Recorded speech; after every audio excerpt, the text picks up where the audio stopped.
And I ended up going back to the professionals that I was working with in the universal life space. And I said, what do you guys really know about whole life insurance? Oh, garbage product. It's a black and white TV compared to the new color TVs we have nowadays. And right there, I knew they had no idea what they were talking about. So I had to cancel the two IULs I had. I had to make a lot of uncomfortable phone calls to some previous clients saying, hey, I think I goofed up, but I have the solution for us. Here's a book you should start reading. And then I asked that orthodontist, would you mentor me with this? He introduced me to a gentleman, Ray Poteet, over at Living Wealth. And that was my first exposure to becoming your own banker, the book. And here we are 10 years later and having the time of our lives, financially free, our families closer together because of this conversation around money. It's completely transformed everything for us. What exactly is the power of infinite banking in your family, in your business, and with the people you love and care about? We are joined with Kyle Fuller today, the founder of Factom Financial, and we're going to learn all about how he is implementing game-changing aspects, teaching people the power of Nelson's message of becoming your own banker with his amazing client community. Factom Financial has served over 2,000 families and created over $650 million in legacy for future generations. They are making big things happen, and they are going to make a massive wave, a massive impact. Join us for the ride. Welcome, Kyle, to the show. So happy to have you with us today. It's an honor to be here, Richard, and I've always been a big supporter of you guys up north. We're down here in the United States. You're up there in Canada, but if there's anyone that I love from Canada, it's you and your team. So it's an honor to be here. Amazing, man. Yeah. I mean, we connected recently. Of course, we're a few months past our most recent annual think tank conference. It was a ton of fun, really amazing event here that we did down in Vegas this year, Henderson, Nevada. And, in the second day, as we were getting near the closing of it, you got your chance to come up on stage and share some of your great wisdom and some of the things that you're doing with your organization, how you're looking at making a big splash and really getting Nelson's message out there to a bigger, wider marketplace. It was a ton of fun, really great value that you provided. Before we get into that, I want to circle back. We're going to hit the tape and we're going to rewind it a little bit. Let's go to that point in time. You joined the life insurance industry around 2013. And shortly after joining, roughly within about a year, suddenly you discovered Nelson's message. How did that transpire and what happened once it did? Yeah, so my journey kind of goes back to 16 years old. My dad had given me Rich Dad Poor Dad by Robert Kiyosaki. And about the exact same time, my grandfather set me up with a Roth IRA, so a retirement account, and, put $1,000 in it.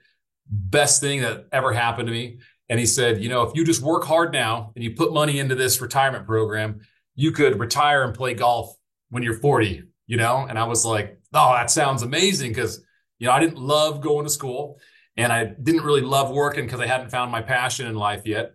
And so I was really busy in high school and I'd work and I saved money. And, instead of spending it like most of my friends, I saved it and I put it into that Roth IRA. And, I graduated high school in 2007, Richard. And when 2008 rolled around, I watched 40% of that value just disappear. And when I had talked to the financial advisor that I had no relationship with, by the way, I said, what happened to my money? And he said, well, it's gone. He said, but don't worry, you're young, it'll come back. And I was like, it was basically like that South Park little clip. Yes, of you put the money and it's gone. Don't worry, we'll reinvest that into a portfolio of and it's gone. Sorry, this line is for paying customers only. Do you have any money with this bank? All my money. So good. Yeah, so that's literally what happened to me. And I just kind of took a step back and I'm like, that is not a strategy. There's no strategy to that. What happens if I'm 58 and I'm 2 years from retiring and I lose 40% of $2 million at that time? Whoever knows what it would have been. I can't afford that. So that kind of just put everything on pause for me. And I started looking around like there's got to be something else out there, right? And it took me a few years of searching and looking around. And then I came across a guy who was telling me about the benefits of permanent life insurance, specifically with an index universal life policy. And so I was like, yeah, that sounds pretty cool, but it also kind of sounds too good to be true. And I'm of the mindset that when something sounds too good to be true, you have to dig a little bit deeper. Like there's so many things that like electricity sounds too good to be true, but it's completely legitimate, right? If you had to explain that to someone. But I can't see it, Kyle. I can't see it. Right. So like I dug a little bit deeper, went and did my own research, and I'm like, holy cow, this is exactly how this stuff works. You can grow, you can borrow against it. It's got these tax benefits. There's death benefit. This is awesome. So I got into the life insurance industry and I started helping people with some retirement programs that I wish I would have had because, the way they're positioned is you can't lose money with them. And I wasn't that educated back then. And luckily for me, when I met my future wife, she'd worked for a very wealthy orthodontist, which I think down here in Chandler, Arizona. And he said, Diane, if Kyle's got his life insurance license, you should have him come talk to me and I'll set him straight. So I was 25 years old at the time, and I thought I knew everything about money. And so I ended up going down to a workshop that he was teaching after hours to a bunch of millionaire dentists, orthopedic surgeons, and then it's 24-year-old Kyle. I make no money. I'm just down there like this young kid, and good room to be in, by the way. And he's teaching all about this concept called becoming your own banker and how he's privately financing his orthodontic practice. And I'm like, this is everything I've been looking for in the money game. And I'm like, what kind of policies are you using for this? He said, you're not going to like it, but a dividend paying whole life insurance policy. And I'm like, don't you know that's the worst one? So he gave me Nelson's book and also the book, The Pirates of Manhattan. I went home and read those that week. I read Becoming Your Own Banker in one night. I kept waking up my wife saying, you're not going to believe what we can do with this. This is going to change everything for us. And I ended up going back to the professionals that I was working with in the universal life space. And I said, what do you guys really know about whole life insurance? Oh, garbage product. It's a black and white TV compared to the new color TVs we have nowadays. And right there, I knew they had no idea what they were talking about. So I had to cancel the 2 IULs I had. I had to make a lot of uncomfortable phone calls to some previous clients saying, hey, I think I goofed up, but I have the solution for us. Here's a book you should start reading. And then I asked that orthodontist, would you mentor me with this? He introduced me to a gentleman, Ray Poteet, over at Living Wealth. And that was my first exposure to Becoming Your Own Banker, the book. And here we are 10 years later and having the time of our lives, financially free, our families closer together because of this conversation around money. It's completely transformed everything for us. This September 12th is Don't Spread the Wealth Day. Get a copy of our new book, Don't Spread the Wealth, how to leverage the family banking system to own all the gold, make all the rules, and enjoy generational riches. This book is jam-packed full of incredible bonuses that we've put together, including our 15-page guide to hosting your own family banking meetings. Pre-order your copy today using the link down in the description or visit don'tspreadwealth.com. That's don'tspreadwealth.com. Learn how to keep the money in the family so you can prosper together for generations to come. You touch on the transformation of family life. With infinite banking, Nelson would talk about the seen versus the unseen.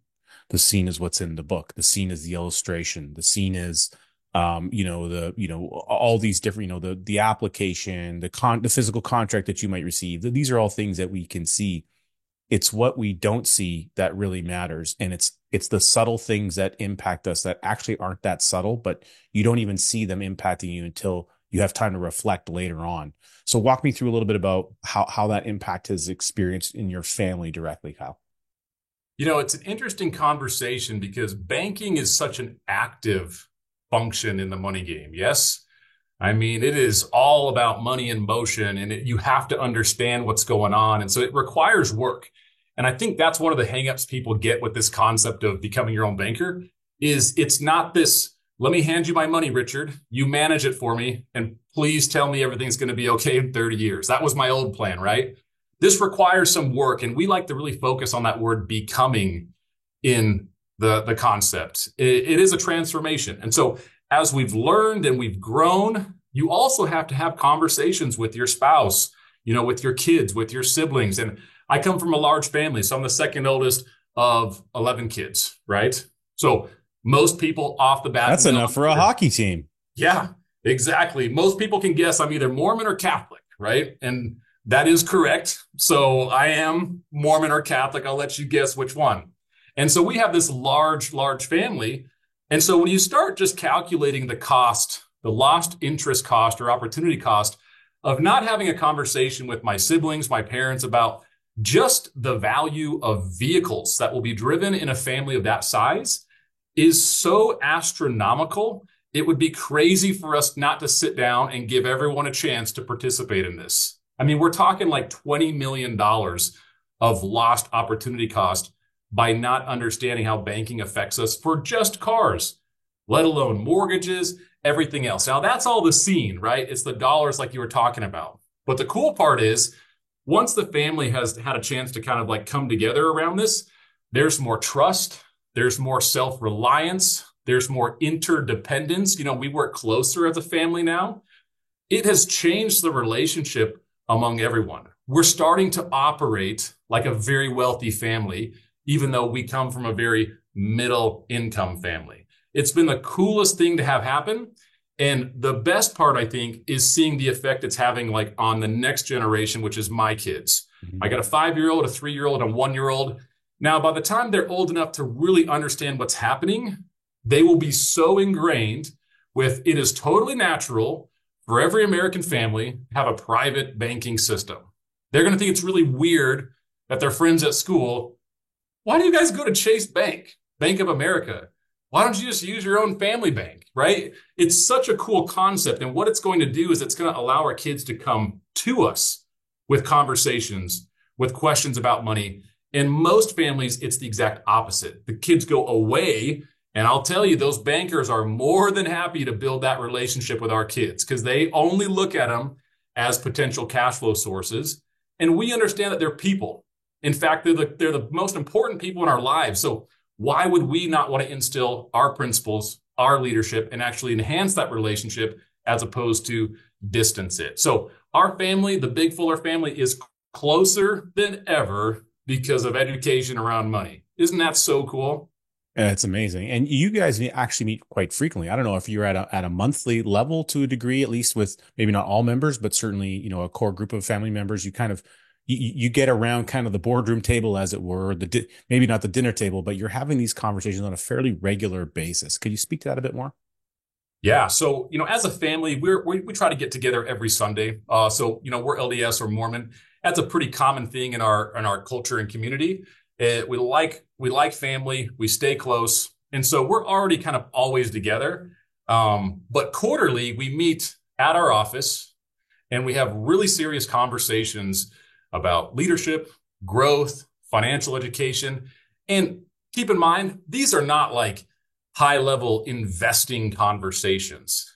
This is kind of like the average American saves less than 5% of their income. So as a family, we want to be uncommon. We got to save between 10 and 30% of our income minimum. Let's start there. So they're very foundational conversations, not complex. Any family could have them.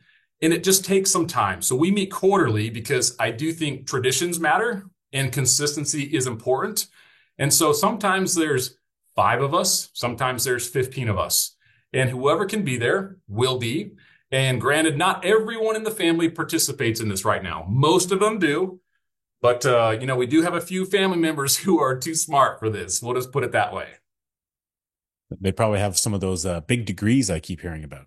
They got a couple of those. I only have 8 credits at a community college, so I'm low on the totem pole there. Well, somewhere probably collecting dust in a filing cabinet is a journeyman electrical certificate that I've got. So, but it's funny because my brother is in that same field, and he's having a heyday. So that's funny. Now, so I love that you're meeting quarterly, and of course, here's what I see, and you can correct me if I'm wrong, and maybe I'm just interpreting, but there's something that happens it's like maybe not an intentional, but it's a natural byproduct of these quarterly meetings. Everything you've described, you're closer together, you're having, you know, more fun, more great conversations, you're thinking differently, you're holding each other accountable. These are all kind of things that I think are intended and happen through the action of doing. The unintended or the expanse of that is you're serving clients. And because you're doing these things and you don't know what's going to happen in every meeting, maybe you have an agenda, maybe someone puts one together, but the discussions that happen, you can't formulate those. They're natural discussions, just like you and I are having. We don't know what direction it's going to go. So you're not sure what great idea, what great concept, what new opportunity, what connection to maybe another extended member of the family or an extended a part of the network could bring an opportunity in. And so now you're beginning to share and teach that model of what you're doing. You're saying, this is what we're doing. Here's how it works to your client community. What's happening when you begin sharing those conversations and showing them like the tactile, actionable steps of what you're actually doing? Yeah, it's one of the most fulfilling things ever. And it's why we have scrubbed the word retirement from what we call our future family letter. So my younger brother, Joe, and he's in business with me directly now. He's number 7 of 11. I'm number 2 of 11. So we have a great time working with each other. And I don't know, maybe your family's different than mine, Richard, but we definitely have some generational habits that have been passed down that I am not interested in it going another generation, right? And so we sat down and we wrote what's called a future family letter, which is the values, stewardship, leadership principles to the future generations. And it's everything that we think it means to be a Fuller. And so there's certain things that don't exist in there anymore and certain things we do not tolerate. So I'll give you a few ideas. Like, we do not tolerate government sponsored programs. We just will not participate in them as a family. I don't care if you do, that's your family's decision. I don't want my kids focusing on anything in that realm, right? And so we have some ideas in there of what it means to be a Fuller. And the reason it's so important is because when you understand banking and you bring the family in together, the amount of wealth you can keep and retain is unbelievable. So you better start making plans to protect it generation to generation, because you know the stats, wealth does not transfer past the 3rd generation. So I got a great grandpa who owned a helicopter, 50 gas stations here in Gilbert, Arizona. He was insanely wealthy, but my dad grew up very poor. How on earth does that happen? Now, here we are again, starting over the cycle. My brother and I are building the empire.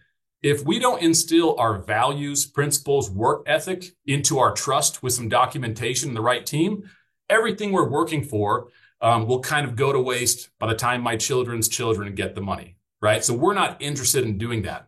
And so many of our clients are also interested in the same type of conversations. And this is why you kind of just have to go out and trailblaze. One, find a system and a model. I've studied Jason. I've studied you. I've studied so many others at the practitioner program through the Nelson Nash Institute. And there's so many good models of success. But at the end of the day, you have to go do it for yourself. And once people know you're really doing this, you never have to sell insurance ever again. They will come to you and they'll say, will you come into our home and teach us how to do exactly what you did for your family? And when you sit in the living room with some of your clients who are now starting to become very good friends and family, and you're talking to adult children about how we're going to transfer millions of dollars to the next generation and how we're going to keep it, be good stewards of it, and you're helping them write their own type of future family letters, it's never a conversation you want to stop having because it's so fulfilling, right? And I think that's the coolest part about the life insurance industry is I think it's the most rock star industry there is. It is so important because it's so relationship based. And so to be in the living room with a family, I think that is where the most important wealth conversations happen. They don't happen in a fancy hotel, in a big ballroom. They happen in the living room with the family sitting on the couch. That's where all the magic really happens. And you've got to be real about that. And if you are, you'll be in the homes of your clients sitting there helping them build out this multi-generational plan, which solves a multi-generational problem we have in America and in Canada. Yeah, absolutely. And in fact, I was having a great conversation earlier with Jim Oliver, and we were talking about some very similar items. And he was sharing the story of delivering a tax-free death benefit check to a family who didn't even know that it was coming. They knew something was coming. They didn't know what it was. And it was a $3 million check, and it floored everybody. They had no idea that, the husband, the patriarch of that family, had even set that in place. And so there wasn't a discussion about it. They didn't necessarily know what to do, but they were very thankful that it arrived in a time of need.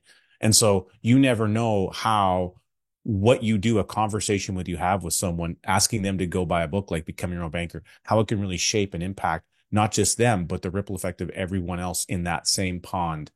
And some of the things you really mentioned kind of made me think about the new book that Jason and I have that we're going to be releasing called Don't Spread the Wealth. It's how to leverage the family banking system to own all the gold, make the rules, and enjoy generational riches.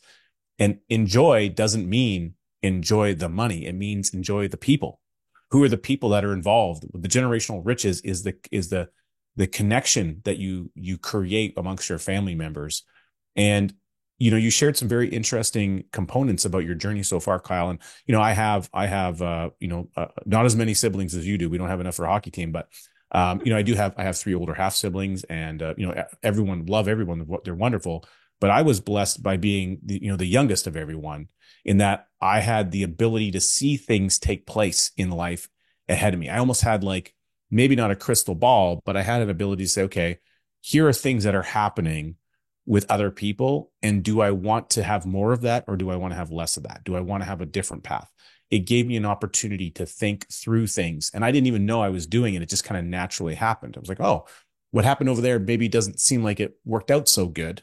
Perhaps I will choose a different path.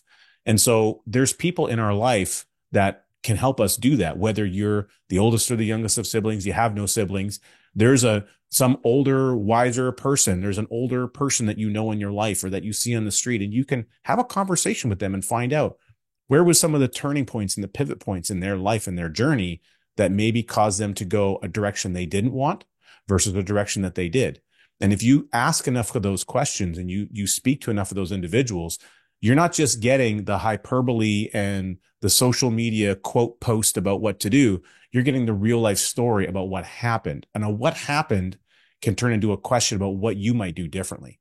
You don't need to necessarily, you might want to repeat some of those lessons. Some of them you may not. So you can ask those different questions. And I suspect that that's coming up in the conversations you're having in these family meetings to some degree, and that with the clients that you serve. Would that be a fair assessment?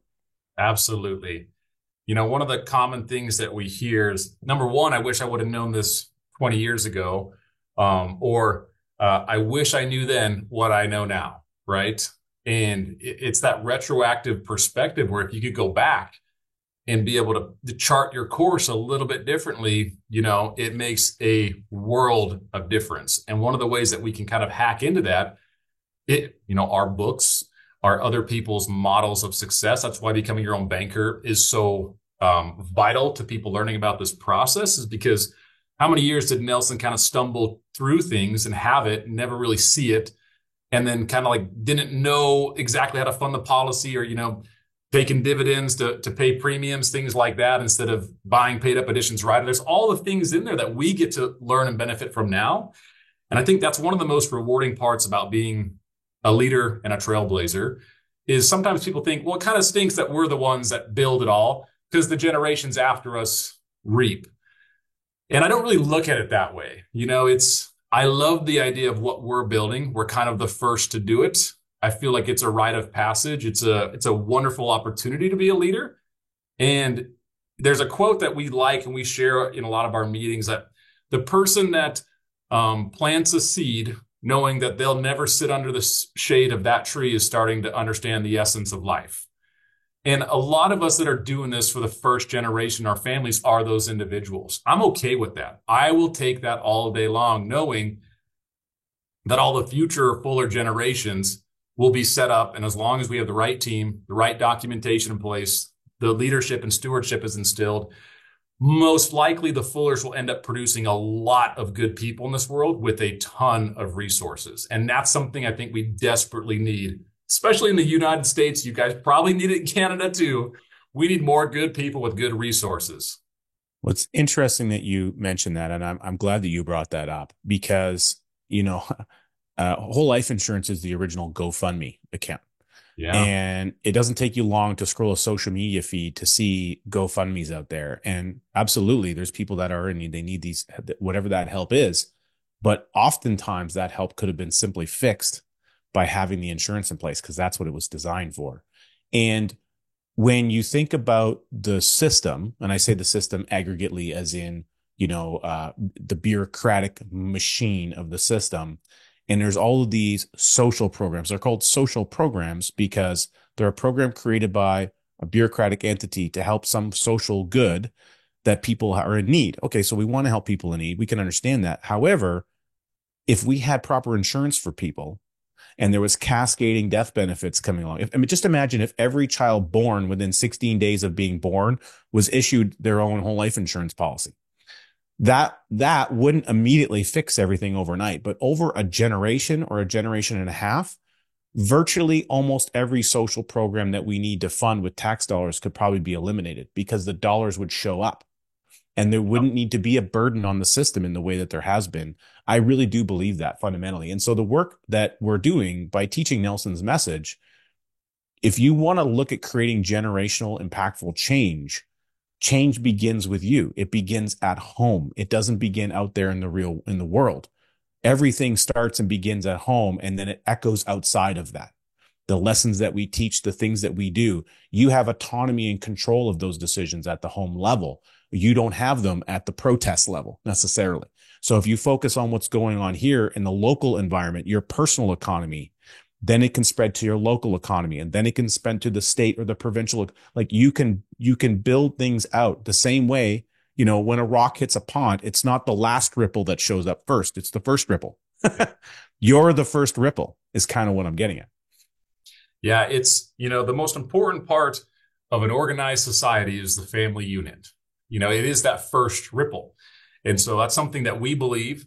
And so when we fix our own homes, we have this terrible problem of kind of peeking over the backyard fence, if you will. We love to point out what's wrong with other people's backyards, but like the reality is we got to fix our own backyards first. Let's focus on that. And if we would all do that financially, it would solve so many issues. I think we all know at this point, it'll never be a top-down approach. We're kidding ourselves. There's too many shenanigans and games that are being played. And it's probably one of my favorite parts about being in the infinite banking world is that, the conversations around the Federal Reserve, centralized banks, that is a common conversation that we all understand. We know the games that are being played and we know the solutions, but most Americans are just living their lives out of total, they're just ignorant. We just don't know what we don't know. So we just participate in the system and it is absolutely broken.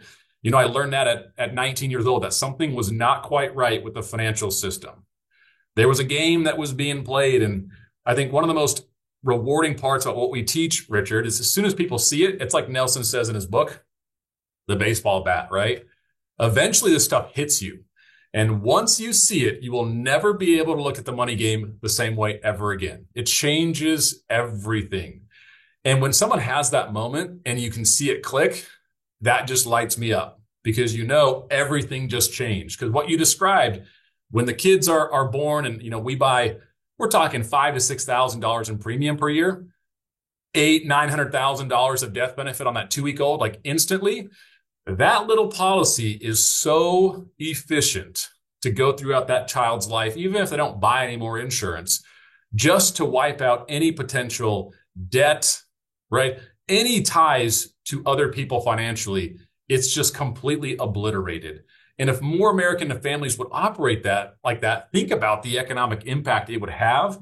That's a battle that I think we're both willing to fight until our time is up here. Well, and not only that, everyone's ranting and raving about the vast problems of inflation, yet most people don't seem to understand what inflation is. They look at it as a rise in prices. It's not a rise in prices. It's a hidden tax on everything that you buy and spend primarily. But one of the ways you can have a measure of control over that is to lock in premium with the stronger dollar today. Yep. If I bought a policy 14 years ago, I'm paying it with, $4,000 of Canadian currency, but it's 2010 currency. It's not 2024 currency. But when it grows, it's growing in a vastly greater environment because I locked in the premium so long ago. So I get the advantage of those better dollars that I put into my system. Now, if you think about that over a lifespan of a child, it is drastic and dramatic what can be created. And here's the other beautiful thing about a policy on a child. And there's so many incredible things about it. I mean, really, truly, one of the most important and powerful things I think anyone can do financially is get an insurance contract on their child, dividend paying whole life insurance contract. It is a tool with no breakable parts. It won't end up in a toy graveyard. It won't be too small. It'll be there to help them at every major life event in their entire life. And if you're the controlling interest in that system, you can help utilize it to steer the ship of stewardship around the mindset and the incentive that you're hoping to achieve within your kids to some degree. I firmly intend on doing that. I mean, kids may or may not know that now, but they will. They certainly will as time goes on. And so I'm able to utilize that for the things that we do for them presently. We're going to go on family vacations. Why? Well, we want to go on family vacations. We want to have fun. We want to have those memories. We want to be able to connect with those incredible moments. And I want to have those as part of our life while my kids are with me. Not so much when they're, also when they're gone and they move out of the nest, but I want those now, those memories. I'm willing to invest in those memories today, but I can access the family system to do it.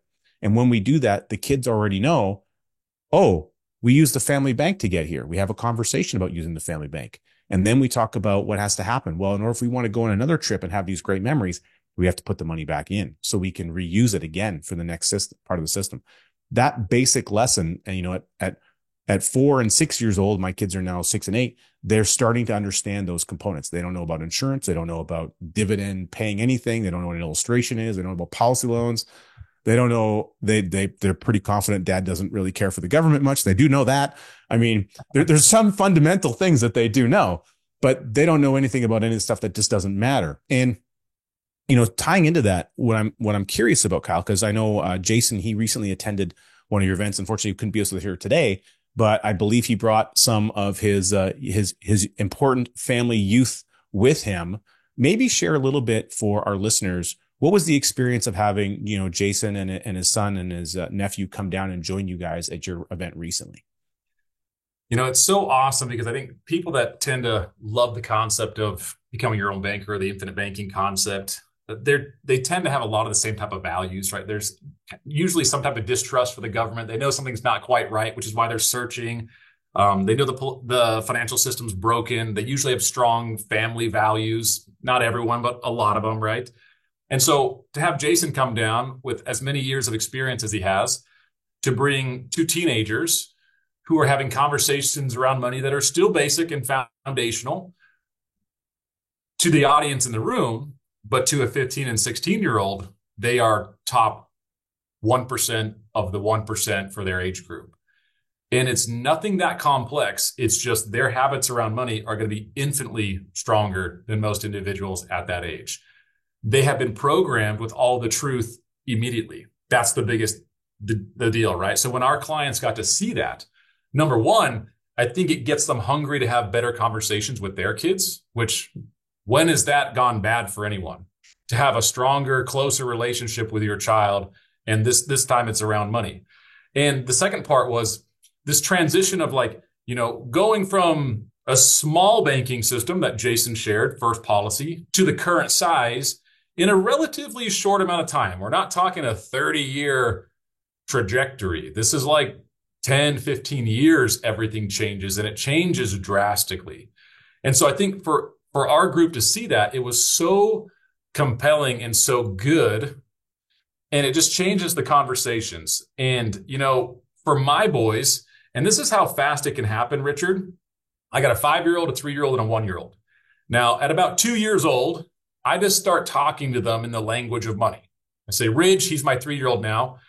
Where do we put our money? And he can tell you right now, he will say in his broken English, policy. He doesn't know what that means or what that is, but it's important that he's starting to get the programming of this is where we store wealth, right? Now, my 5-year-old, we've had more time with him. If he goes out in the backyard and pulls weeds, we give him $10, $1 bills, 10 of them. And now we've had so many conversations around saving that if I give him $10, I say, some of that has to go in your piggy bank. The rest you can spend. How much are you going to save? Naturally, he'll save at least 50% of his income. That's what's normal to him. By the time that kid hits real life, if he's saving 50% of every paycheck or whatever he's earning, he is doing 10 times greater than the average American. He'll beat them by default, which is what Nelson said. Now, the fun part is getting them to understand what's happening in their policy. So I tell him one night, I say, Riker, do you know, do you like pulling weeds in the backyard? Yeah, it's okay. It's work, right?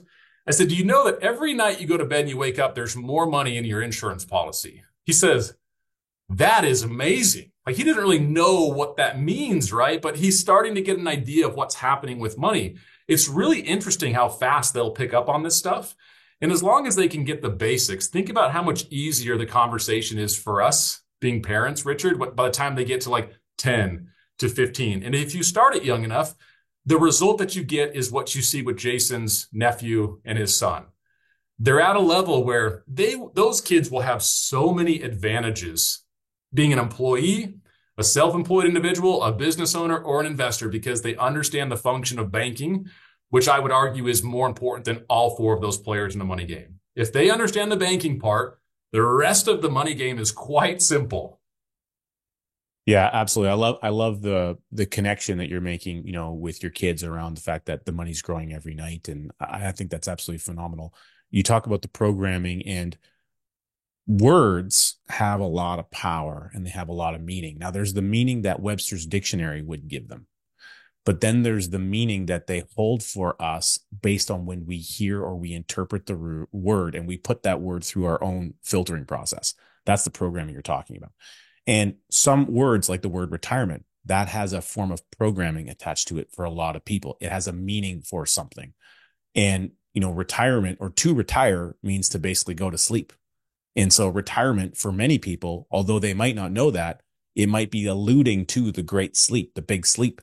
And so similarly, the word insurance has a connotation for the average person. By the time you get into, you know, age 30, you've had encounters in life with both people and then your own personal experience with insurance, travel insurance, luggage insurance, you know, cancellation insurance, you know, warranties on a product that you bought on the last thing that you bought. You know, right now you buy something electronic on Amazon, they're trying to sell you some kind of warranty type thing. It's like a form of insurance.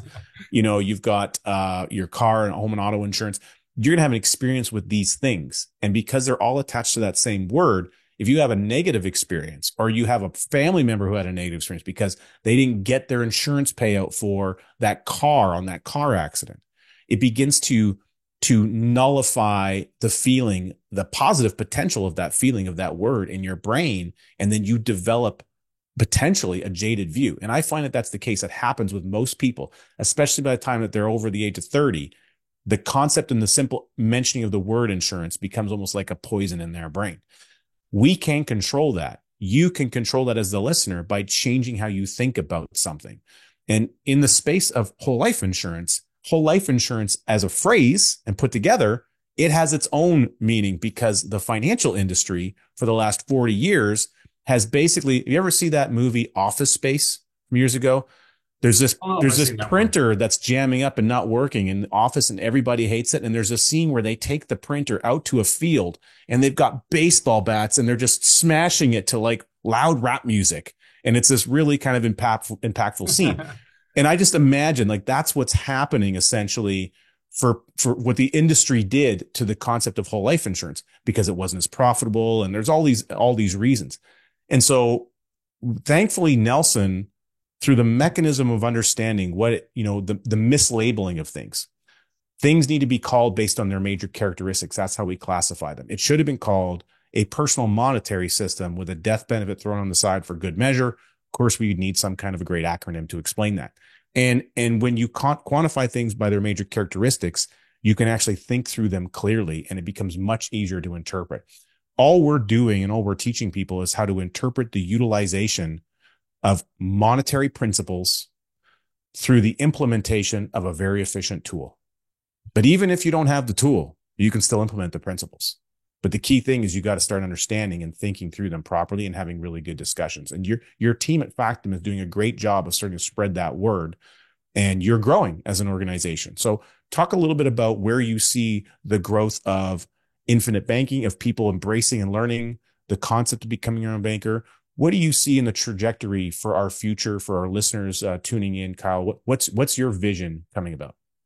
You know, I think the next 10 years, Richard, are going to present the greatest opportunity the life insurance realm has ever seen. You know, we're coming into a very uncertain time. And when the market shifts and things become uncertain, that's when everyone starts to hunker down, look around for more certainty in their life. And there is no other certain asset than whole life insurance because of those guarantees. And so I think that alone is going to open up enough people's minds. But also the access we have to education now is so vast that people can go do their own research. And I think there's a huge awakening happening right now. Americans are waking up. I'm sure Canadians are waking up. We're starting to get tired of some of the games that have been played.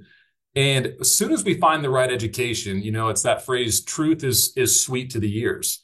And as soon as they see it, they hear it, they find it, they know exactly it's what they've been looking for. And what's really helping is there are some very, very large companies out there that have come across this now, vetted it, tested it, and have organizations inside, their companies that are teaching this at a high enough level and teaching it properly. Because there are a lot of marketing companies out there that they love to use the term, but it's more of like an arbitrage play, and it's a product conversation. And we both know the process of banking is a mindset.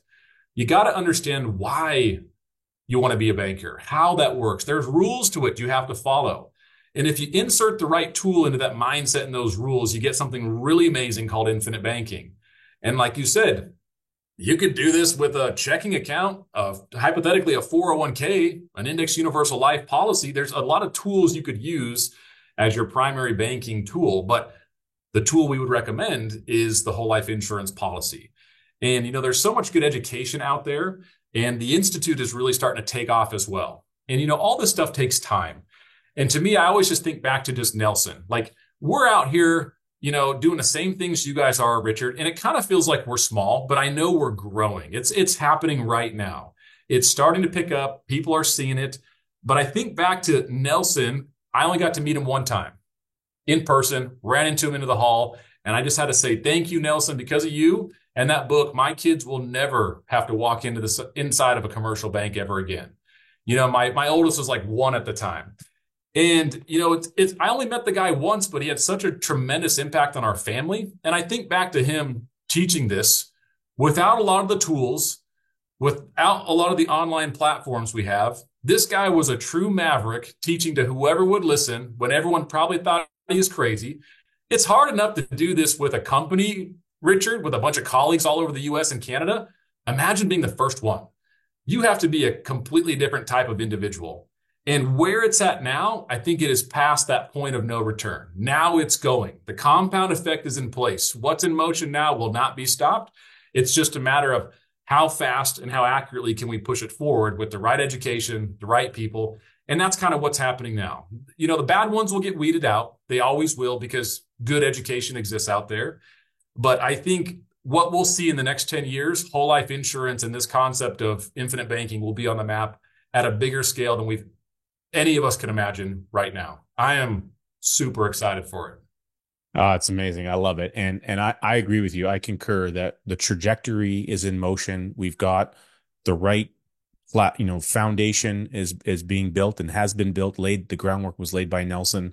There's many amazing people who are looking to bolster and strengthen and manage that foundation work at the Nelson Nash Institute. And so the future is very bright, so bright we may even need to wear some shades. Of course, I'm sure you do that out in your local market a lot more than I do here. Now, one of the things we love to do, Kyle, of course, as we look to come to the end of our show is not everyone is, of course, watching us on YouTube. If they were, they would recognize you did show up to the session today wearing a cape.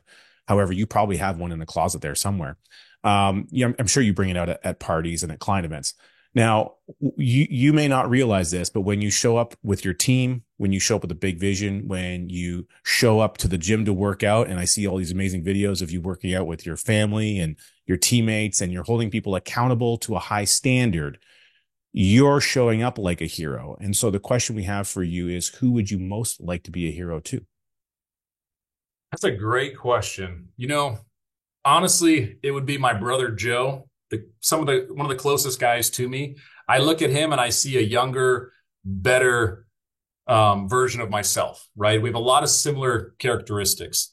And I kind of see like this is a chance for me, if I could go back to his age and know everything I know now, this is kind of the opportunity to do it. And I think, from a personal perspective, he's just a better human being than me. And so that would be like the first person I would want to be a hero to and pour into. And then next it would be my boys and then our team here. We have our Factum team is really a family. It is. The right people come. And, circumstances change and people leave, and that's all good. It's all supposed to happen that way. And so what we're trying to do here at Factum is we need younger, better leaders in the life insurance industry. And so a lot of people would say, oh, Factum is a sales organization. You guys sell life insurance. And I would say that's incorrect. We are building a leadership development company that sells life insurance. And there's a very big difference there. We actually look for those young leaders because life insurance is such an amazing asset. You pair it with the concept of becoming your own banker and you get something so insanely powerful for families. We need younger leaders that are hungry to change, that want impact, fulfillment. It's all here. And so that's ultimately who I want to be a leader for. And the way we're going to push that is through our immediate team right now. And I would start with, my younger brother, Joe. Amazing. Well, there you go. That is the power of having a clear and concise vision, seeing a bright future, and getting the work done, beginning with the work, starting on the mindset, being a leader. Kyle, so excited to have you with us here. Thank you so much for everything. You've added amazing value to our listeners. And of course, for our listeners, if you're watching on YouTube, poof, right there, you're going to see there's a new video that just popped up and it says, you should watch this right now. Well, that's a hint. You should actually watch it right now. That's great content. We recommended it just for you. Thanks so much. And we will catch you on the next episode.